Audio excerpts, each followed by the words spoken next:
Hi friends, எல்லாருக்கும் வணக்கம். I am Prem. So இந்த வீடியோல நம்ம ஒரு முக்கியமான டாபிக் பத்தி தான் டிஸ்கஸ் பண்ண போறோம். So இண்டஸ்ட்ரியல் ரெவல்யூஷன், அதாவது தொழில்நுட்ப புரட்சின்னு சொல்லுவாங்க. So இந்த தொழில்நுட்ப புரட்சி எப்போ ஸ்டார்ட் ஆச்சு, ஸோ இது மனிதர்கள்ட்ட எந்த மாதிரி இம்பாக்ட் கிரியேட் பண்ணிச்சு நம்ம ஒன் பை ஒன்னா பார்க்கலாம். ஸோ அது மட்டும் இல்லாமல் எந்தெந்த டைப்ஸ் ஆஃப் இண்டஸ்ட்ரியல் ரெவல்யூஷன் இருக்கு, நம்ம எந்த காலகட்டத்தில் வாழ்ந்துட்டு இருக்கோம் அப்படிங்கிறத டீட்டெயிலாக பார்க்கலாம். ஸோ பொதுவாக இண்டஸ்ட்ரியல் ரெவல்யூஷன், அதாவது தொழில்நுட்ப புரட்சி மனிதர்கள் நாகரிகம் அடைஞ்ச காலத்துலேருந்து இந்த தொழில்நுட்ப புரட்சி இருந்துட்டு இருக்கு. ஆனால் ஜஸ்ட் ஒரு 400 வருஷமாக தான் இதை கேட்டகரைஸ் பண்ணுறாங்க. அதாவது first industrial revolution to fourth industrial revolution. So நம்ம இருக்கிற ஃபோர்த் இண்டஸ்ட்ரியல் ரெவல்யூஷன். இது மெயினாக 16th செஞ்சுரியில இருந்து, ஸோ அதாவது 16ஆவது நூற்றாண்டுல இருந்து 21ஆம் நூற்றாண்டு வரைக்கான காலகட்டத்தில் இண்டஸ்ட்ரியல் ரெவல்யூஷன் தொழில்நுட்ப புரட்சி கேட்டகரைஸ் பண்ணப்படுது. என்னென்னலாம் டெவலப் ஆச்சு, ஸோ அட் பிரசன்ட் வரைக்கும் நம்ம என்னென்னலாம் ஒன் பை ஒன்னா பார்க்கலாம். ஸோ பொதுவாக டைப்ஸ் ஆஃப் இண்டஸ்ட்ரியல் ரெவல்யூஷன், அதாவது தொழில்நுட்ப புரட்சி எப்படி கால்குலேட் பண்ணப்படுதுன்னா, 18ஆம் நூற்றாண்டுல இருந்து 21ஆம் நூற்றாண்டு இடைப்பட்ட காலத்துல மனிதர்கள் என்னென்ன விஷயங்கள்லாம் கண்டுபிடிச்சாங்க, அதுக்கு இடைப்பட்ட காலத்துல என்னென்ன விஷயங்கள்லாம் மாறுதல் நடைபெற்றுச்சு அப்படிங்கிறத கேட்டகரைஸ் பண்றாங்க. ஸோ அது 18ஆம் நூற்றாண்டுல தான் ஃபர்ஸ்ட் இண்டஸ்ட்ரியல் ரெவல்யூஷன் தொடங்கப்பட்டிருக்கு. ஸோ அட் பிரசன்ட் வரைக்கும் ஃபோர்த் இண்டஸ்ட்ரியல் ரெவல்யூஷன் வரை types of industrial revolution calculate பண்றாங்க. ஸோ நம்ம இப்போ வாழ்ந்துட்டு இருக்க காலகட்டம் ஃபோர்த் இண்டஸ்ட்ரியல் ரெவல்யூஷன்.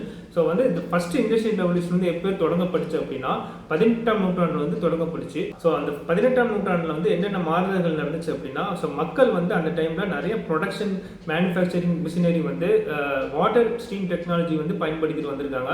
ஸோ இந்த ஃபர்ஸ்ட் இண்டஸ்ட்ரியல் ரெவல்யூஷன், அதாவது முதல் தொழில்நுட்ப புரட்சி இங்கிலாந்துல தான் ஏற்பட்டிருக்கு. இங்கிலாந்துல நிறைய மிஷினரிஸ் நிறைய ஸ்டீம் இன்ஜின் டெக்னாலஜி யூஸ் பண்ணி நிறைய ப்ரொடக்ஷன் பண்ணியிருக்காங்க. ஸோ அது முக்கியமாக அவங்க இந்த ஸ்டீம் இன்ஜின் டெக்னாலஜி டெக்ஸ்டைல் இண்டஸ்ட்ரியில யூஸ் பண்ணிட்டு வந்திருக்காங்க.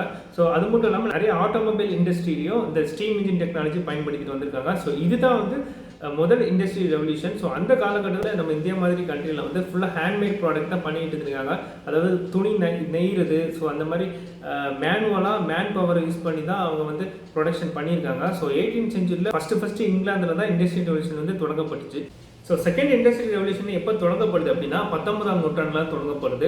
ஸோ அதாவது 18ஆம் நூற்றாண்டுலேருந்து 19ஆம் நூற்றாண்டு இடைப்பட்ட காலத்தில் பல விஷயங்கள் மாறுதல் நடந்திருக்கு. ஸோ அந்த காலகட்டத்தில் எலக்ட்ரிசிட்டி கண்டுபிடிக்கப்படுது. அந்த எலக்ட்ரிசிட்டியை பயன்படுத்தி நிறைய இனோவேஷன் கொண்ட ப்ராடக்ட் கண்டுபிடிக்கப்படுது. ஸோ இன்னைக்கு நம்ம யூஸ் பண்ணக்கூடிய பல்பு, டியூப்லைட், ஸோ இந்த விஷயங்கள்லாம் அந்த காலகட்டத்தில் கண்டுபிடிக்கப்பட்டது. ஸோ அது மட்டும் இல்லாமல் இந்த எலக்ட்ரிசிட்டியை பயன்படுத்தி மக்கள் நிறைய ப்ரொடக்ஷன் இண்டஸ்ட்ரியில் பயன்படுத்தியிருக்காங்க. அதாவது இந்த எலக்ட்ரிசிட்டி நிறைய மிஷின் மூலியமா நிறைய ப்ரொடக்ஷன் ஈல்டு கொடுத்துருக்கு. ஸோ அது மெயினாக டெக்ஸ்டைல் இண்டஸ்ட்ரி, ஸோ பல இண்டஸ்ட்ரியில் பயன்படுத்தியிருக்காங்க. ஸோ அது மட்டும் இல்லாமல் இந்த காலகட்டத்தில், அதாவது 18ஆம் நூற்றாண்டுல இருந்து 19ஆம் நூற்றாண்டு வரைக்கும் உள்ள காலகட்டத்தில் ஆட்டோமொபைல் இண்டஸ்ட்ரி பூம் ஆகுது. ஸோ பலவிதமான கார், ஏரோப்ளேன்ஸ் விஷயங்கள் எல்லாமே இந்த காலகட்டத்தில் கண்டுபிடிக்கப்பட்டது. So second industrial revolution 19th செஞ்சுரியில் முழுக்க எலக்ட்ரிசிட்டி பயன்படுத்தி பல விஷயங்கள் பண்ணியிருக்காங்க. தேர்ட் இண்டஸ்ட்ரியல் ரெவல்யூஷன் எப்போ தொடங்கப்படுது அப்படின்னா 20ஆம் நூற்றாண்டுல தான். ஸோ அதாவது 19ஆம் நூற்றாண்டுல இருந்து 20ஆம் நூற்றாண்டு வரைக்கும் என்னென்ன விஷயங்கள்லாம் நடந்துச்சு, என்னென்ன மாறுதல்கள்லாம் நடந்துச்சு நம்ம பார்க்கலாம். ஸோ தேர்ட் இண்டஸ்ட்ரியல் ரெவல்யூஷன், அதாவது மூணாவது தொழில்நுட்ப புரட்சி இந்த 20ஆம் நூற்றாண்டு காலகட்டத்தில் தான் நடைபெற்றுச்சு.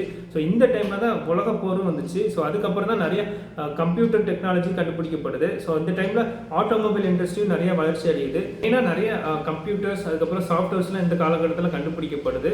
ஸோ இந்த காலகட்டத்தில் நம்ம யூஸ் பண்ணக்கூடிய ஃபேஸ்புக், கூகுள், இந்த விஷயங்கள் எல்லாமே இந்த காலகட்டத்தில் கண்டுபிடிக்கப்பட்டுச்சு. கம்ப்யூட்டர், அதுக்கப்புறம் மிஷினை கனெக்ட் பண்ணி நிறைய ப்ரொடக்ஷன் பண்ணியிருக்காங்க. ஃபைனலாக third industrial revolution computer and automation base பண்ணி இருந்திருக்கு. Next final industrial revolution fourth industrial revolution. இந்த இண்டஸ்ட்ரியல் ரெவல்யூஷன் 21st செஞ்சுரியில் தான் ஸ்டார்ட் ஆகுது. ஸோ அட் ப்ரெசென்ட்டாக நம்ம ஃபோர்த் இண்டஸ்ட்ரியல் ரெவல்யூஷனில் தான் வாழ்ந்துகிட்டு இருக்கோம்.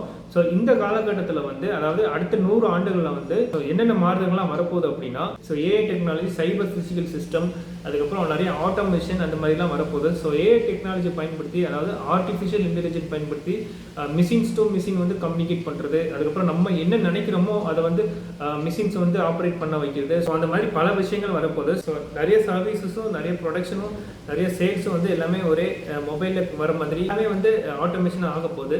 ஸோ இன்னைக்கு நம்ம பர்ச்சேஸ் பண்ணுறதுலேருந்து, நம்ம அமௌண்ட் கேஷ் வித்ட்ராவல் பண்ணுறதுலேருந்து எல்லா விஷயங்களுமே ஆட்டோமேஷனாக மாறப்போகுது. ஸோ மெயினாக கம்யூனிகேட் எப்படி இருக்கும் அப்படின்னா, கம்ப்யூட்டர் டு கம்ப்யூட்டர் கம்யூனிகேஷன் இருக்கும். அது மட்டும் இல்லாமல் இந்த medicine industry, nano technology, so அந்த மாதிரி பல விஷயங்கள் ஃபோர்த் ரெவல்யூஷனாக இருக்க போகுது.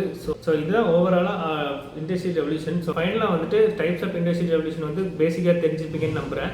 So see you on next video. Bye bye.